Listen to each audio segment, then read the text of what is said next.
I stood in the doorway of my childhood bedroom, my suitcase heavy in my hand. The walls, once covered with my sketches, were bare. My bed was gone, replaced by a futon and a stranger's backpack. My brother, Derek, leaned against the frame, smirking. "Travis is staying here now," he said, like it was nothing. Travis, his loud friend from college, waved from the couch downstairs. I was 24, back from grad school, expecting my room, the one Mom promised I'd always have. "You gave it away?" I asked, my voice shaking. Derek shrugged. "You weren't here." He needed a place. My chest tightened. This wasn't just a room.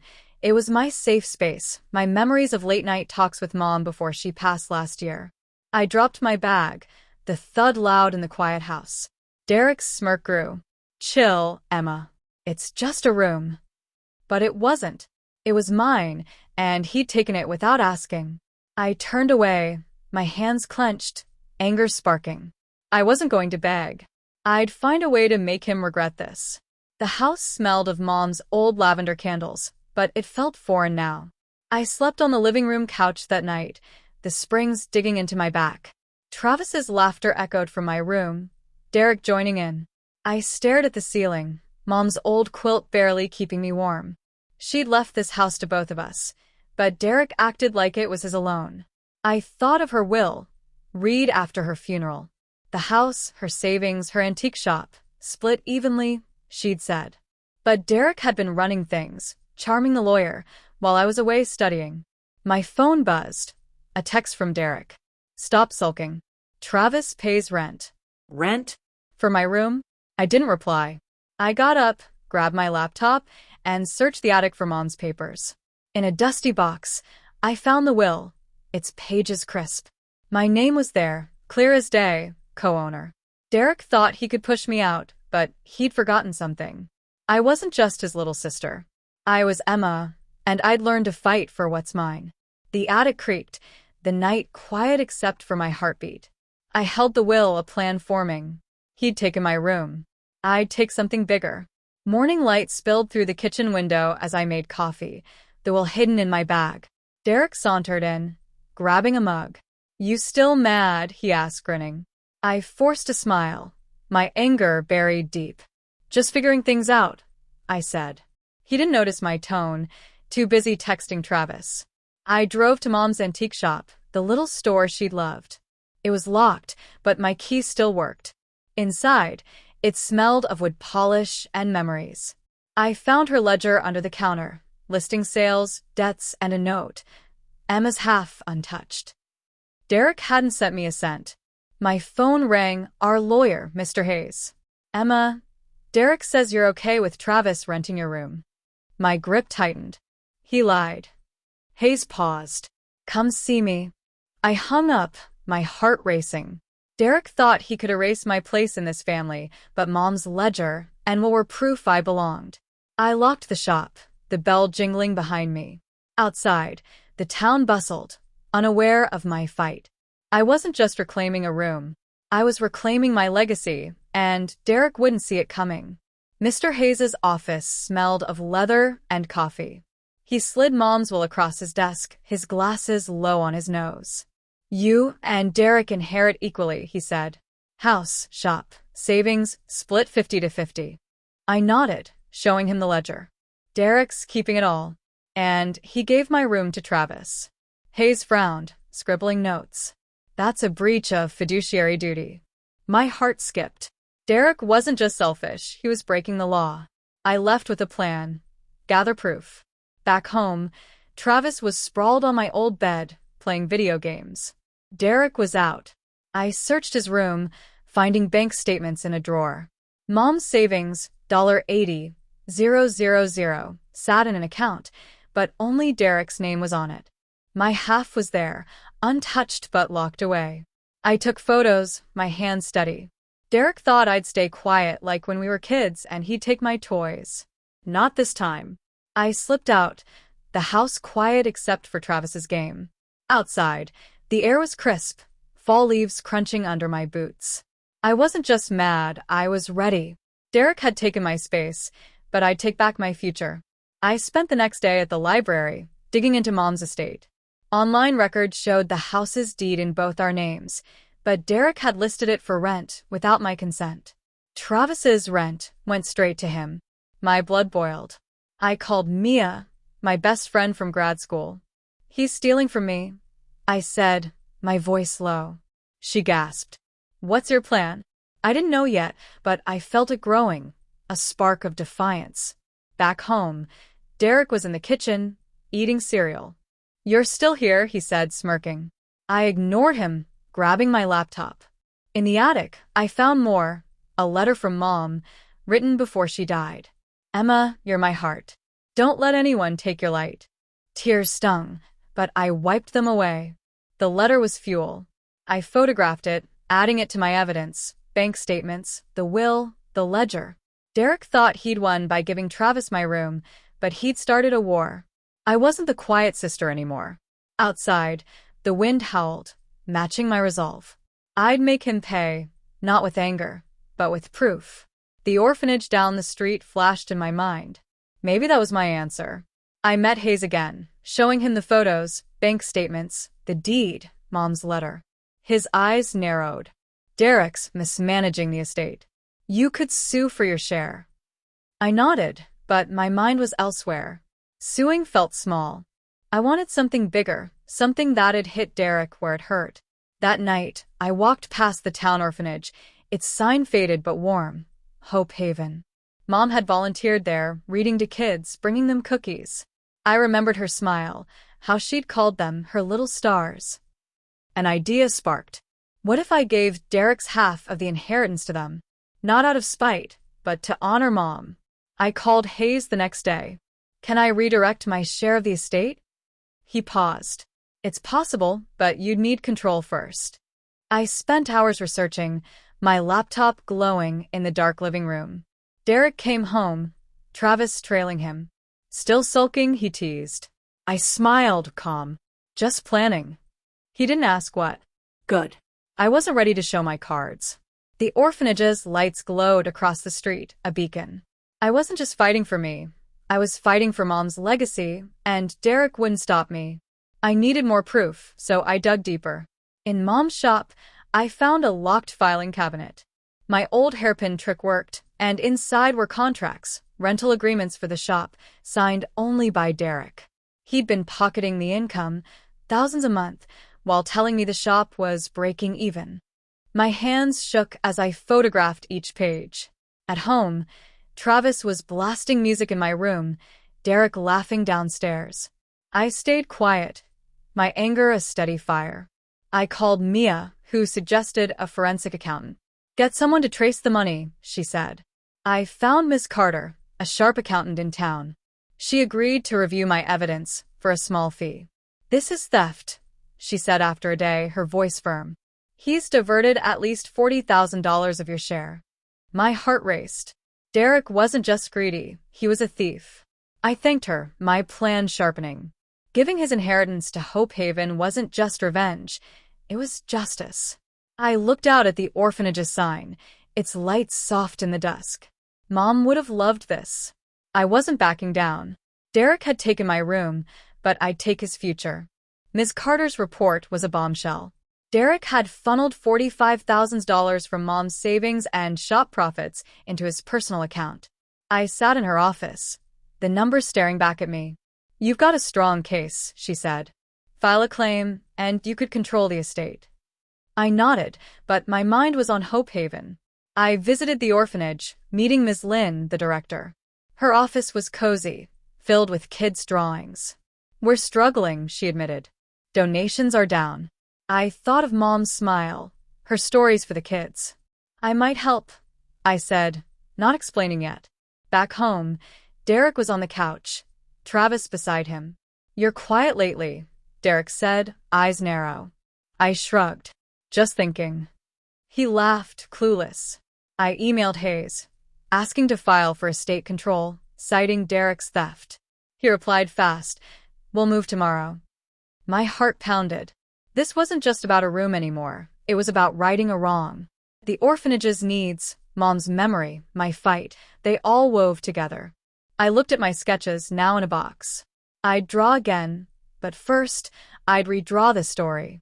Hayes filed the claim the next day, naming Derek for breach of fiduciary duty. I sat in his office as he explained, "We'll request an emergency hearing to freeze the estate." My evidence, ledger, bank statements, contracts was airtight. I felt steady, like Mom was guiding me. At home, Derek noticed my calm. "What's with you?" he asked, tossing a soda can. I smiled. "Just handling things." He frowned, but didn't push. I visited Hope Haven again, bringing cookies like Mom used to. Ms. Lynn smiled, kids crowding around. One girl, Ellie, hugged me, her eyes bright. "You're like Miss Anna," she said, meaning Mom. My throat tightened. I promised Ms. Lynn I'd help soon. That night, I found a voicemail from Derek's friend, Kyle. "He's freaking out about the lawyer stuff," he said. "Good. Let him sweat." I didn't reply. I was building something bigger than his games. The house felt less like home, but Hope Haven felt right. I pictured Mom's pride, her hand on my shoulder. Derek thought he'd won, but I was rewriting the ending, and it was for more than just me. The hearing was set for a week later. I spent days preparing with Hayes, organizing evidence into a binder thick with truth. Ms. Carter added a financial summary showing Derek's theft, $45,000 siphoned, plus $20,000 in shop profits. I felt powerful, not angry. Derek called, his voice sharp. "What are you doing, Emma?" Hayes won't say. I laughed softly. "You'll see." He hung up, rattled. I didn't care. At Hope Haven, I met with Ms. Lynn again, explaining my plan. "If I get control, I want to donate half the estate," I said.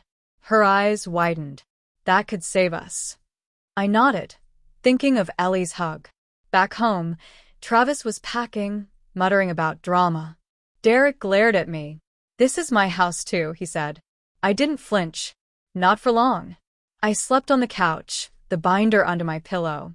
The town buzzed outside, unaware of my fight. I wasn't just taking back my share. I was honoring Mom, helping kids who needed it. Derek's smirk was fading, and I was just getting started.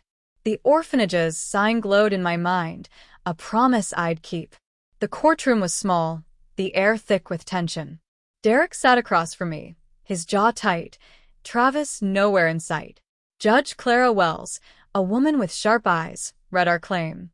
Hayes presented my evidence, the will, ledger, bank statements, Ms. Carter's report. Derek's lawyer, Mr. Vance, argued he'd managed the estate in good faith. I scoffed quietly. Judge Wells didn't buy it. "These documents show clear mismanagement," she said. I testified, my voice steady, about my room, the shop, the stolen funds. Derek stared at the floor. The judge ruled I'd co-manage the estate until a final hearing.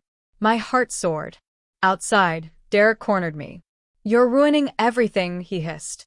I met his eyes. "You started this." I drove to Hope Haven, telling Ms. Lynn the news. "It's happening," I said. She hugged me, tears in her eyes. I felt Mom's presence, her warmth. Derek thought he could erase me, but I was carving my place back. The town's trees swayed in the wind, whispering strength. I wasn't done. The orphanage, the kids, they were my why, and I'd fight for them. I moved out of the house, renting a small apartment near the shop. The couch was gone, my sketches now on my walls. Derek texted, begging to talk. "You're overreacting," he wrote. I ignored him. Hayes called. "We're pushing for full control at the next hearing." I spent days at the shop, sorting inventory, finding more of Derek's lies, unreported sales, hidden accounts. Ms. Carter traced another $10,000 he diverted. My evidence grew stronger. At Hope Haven, I started volunteering, reading to kids like Mom did. Ellie clung to me, her drawings bright like mine once were. Ms. Lynn showed me their budget, barely enough for food, let alone repairs. I promised more help soon. One night, Mia posted a TikTok about my fight, not naming Derek but calling me the sister who fought back. It got thousands of views, comments cheering me on. Derek called again, panicked. "What's this video?" I didn't answer. I was done explaining. My apartment smelled of fresh paint and new start. The orphanage's needs, Mom's memory, they drove me. Derek's greed had sparked this, but I'd turn it into something good. The TikTok went viral, hitting 1 million views in days. The comments flooded in. Get your justice. You're so strong. Strangers messaged, sharing their own stories of betrayal. I read them, my heart heavy but full. Derek texted again. Call this off, Emma. I left him on read. Hayes warned me he'd try to settle, but I wasn't stopping. I met with Ms. Lynn, sketching plans for Hope Haven, new books, a playground, art classes. This could change everything, she said. I nodded, thinking of Mom. At the shop, I found an old photo of her with the kids, smiling. I tucked it in my pocket, a reminder. Derek showed up at my apartment, his face red. You're humiliating me, he said. I stood tall. You humiliated yourself. He left, slamming the door. I didn't flinch. The final hearing was in a week, and my evidence was ironclad. The town's streets glowed under streetlights, alive with possibility. I wasn't just fighting for me, I was fighting for Ellie, for Mom, for every kid at Hope Haven. Derek's time was up, and mine was just beginning. I prepared for the final hearing like it was war. Hayes and I reviewed every document, every dollar Derek stole. Ms. Carter added a new report, $60,000 total diverted, including shop profits and savings. I felt steady, ready. At Hope Haven, I read to Ellie and the kids, their laughter fueling me. Ms. Lynn pulled me aside. The kids talk about you, she said. You're their hero. My eyes stung, but I smiled. Back home, Mia called, screaming. Your TikTok's at 3 million. Comments called me the sister who won. I laughed, but my focus was the hearing. Derek called, his voice shaky. Let's split it now, no court. I hung up. He didn't get to negotiate. I found another letter from Mom in the shop, tucked in a book. Emma, your heart is your strength. I cried, holding it. She'd known I'd need this fight. My apartment was small, but it felt like home, my sketches everywhere. The orphanage's sign glowed in my mind, a promise I'd keep.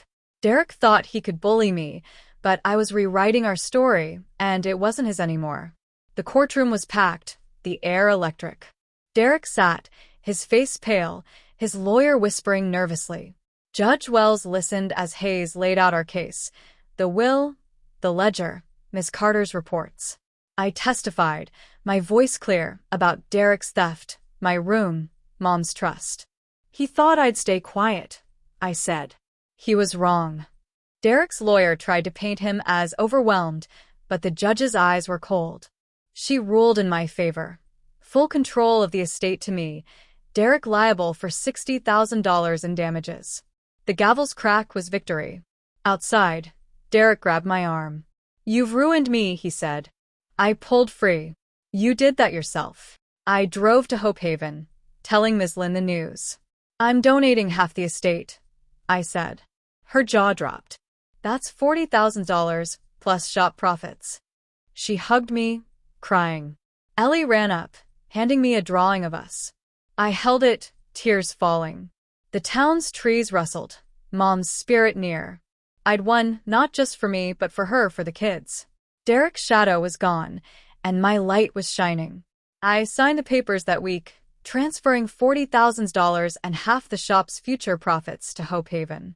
Ms. Lynn cried, showing me plans for a new playground, books, art supplies. You're saving us, she said. I shook my head.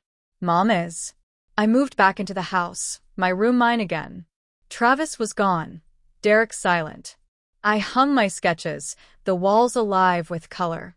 Mia's TikTok hit 5 million views. News outlets calling for interviews. Sister donates brother's inheritance to orphanage, trended online. I didn't do interviews, I let the story speak. At the shop, I found Mom's old journal, her handwriting warm. Emma, you'll change the world. I cried, knowing she'd be proud. Derek texted once, an apology I didn't answer. He'd moved out, his things gone. I didn't hate him, I just didn't need him. Hope Haven threw a party for the donation, kids dancing, Ellie hugging me. The town buzzed, but I felt calm, my heart full. I'd turned betrayal into something beautiful, and it was just the start. My room, my sketches, my life. They were mine again, and I was unstoppable. Hope Haven's playground opened a month later, kids screaming with joy on new swings. I stood with Ms. Lin, watching Ellie slide down a bright red slide, her laughter echoing. "This is because of you," Ms. Lin said. I smiled, thinking of Mom. The shop was thriving now, my half of the profit steady. I hired a manager, freeing me to volunteer more. The viral story brought donations to Hope Haven. Strangers moved by my fight. My phone buzzed with messages. "You're my hero. Thank you for standing up." I read them all, my heart swelling. Derek called asking to meet. I agreed, curious. At a coffee shop, he looked small, his eyes tired. "I'm sorry," he said. I nodded, but didn't forgive. "You made your choices," I said, leaving. Back home, I found another of Mom's letters. "Be brave, Emma." I was. My apartment was temporary now. I'd buy my own place soon.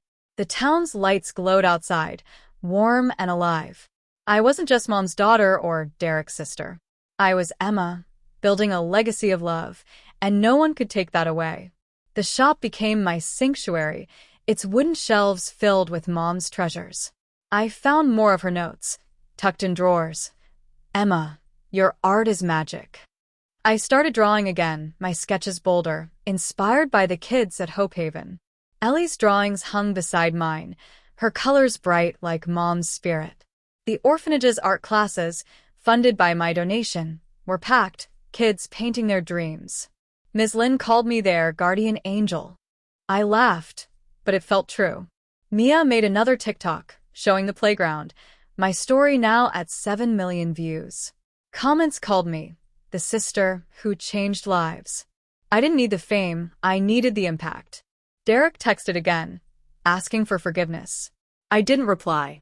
He'd lost his claim to the estate, his reputation dented. I didn't care. I was busy planning a scholarship fund with Hope Haven for kids like Ellie to go to college. My room, now mine, was a canvas of sketches and memories.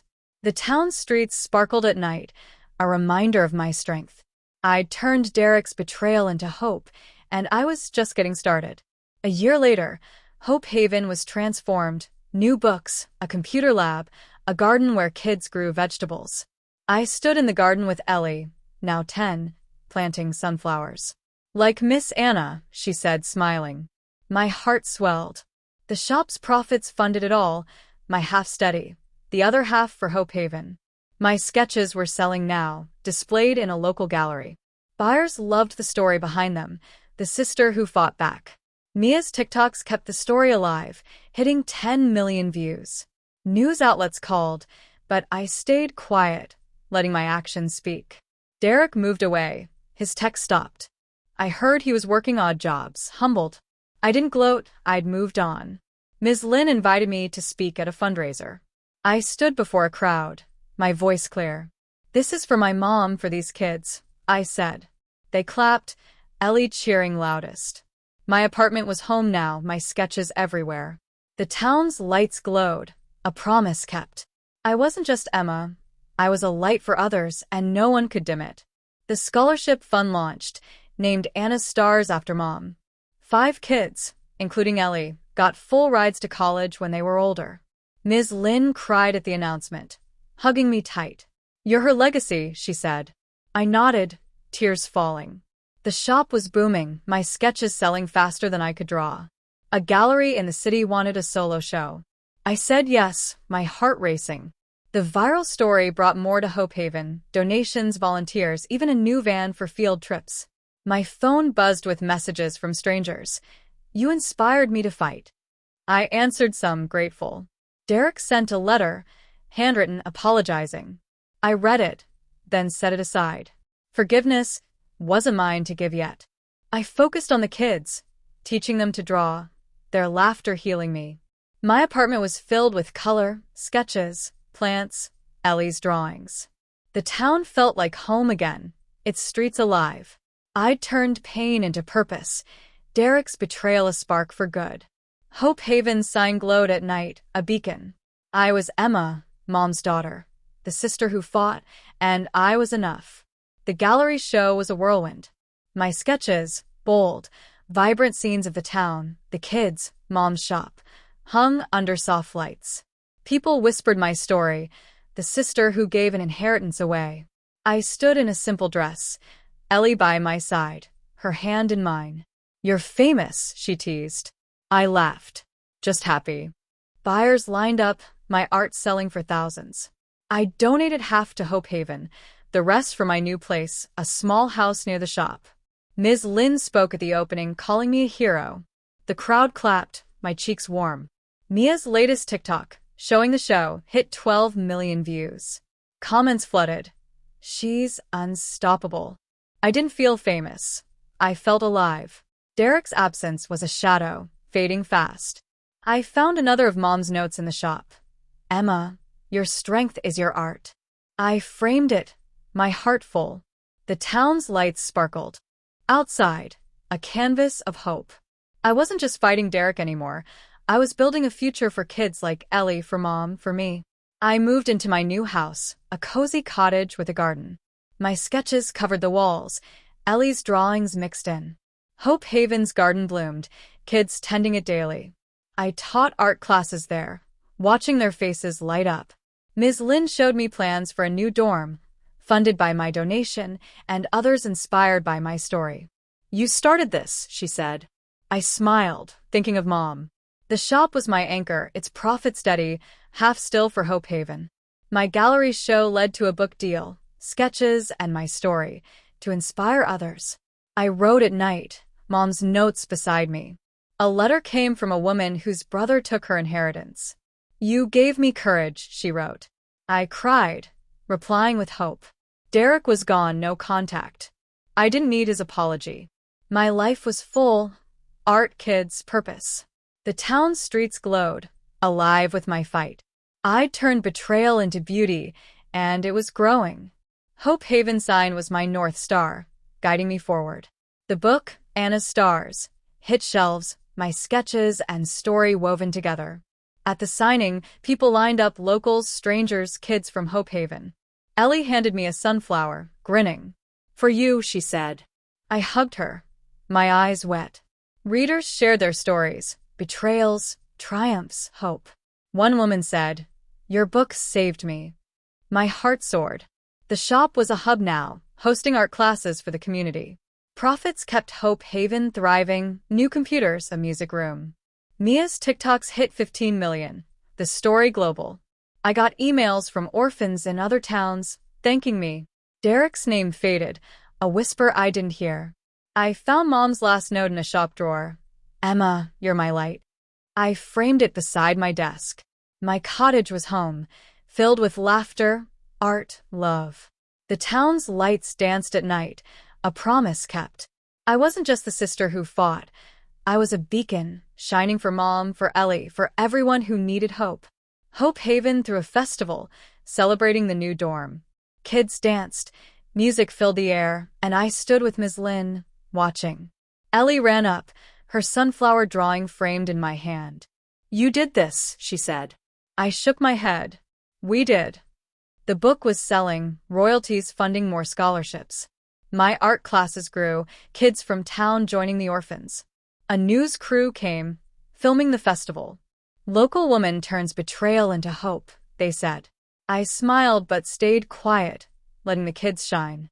Mia's TikToks hit 20 million, comments calling me a legend. I didn't need the title, I needed the impact. Derek sent a final text, "I'm sorry, Emma." I deleted it.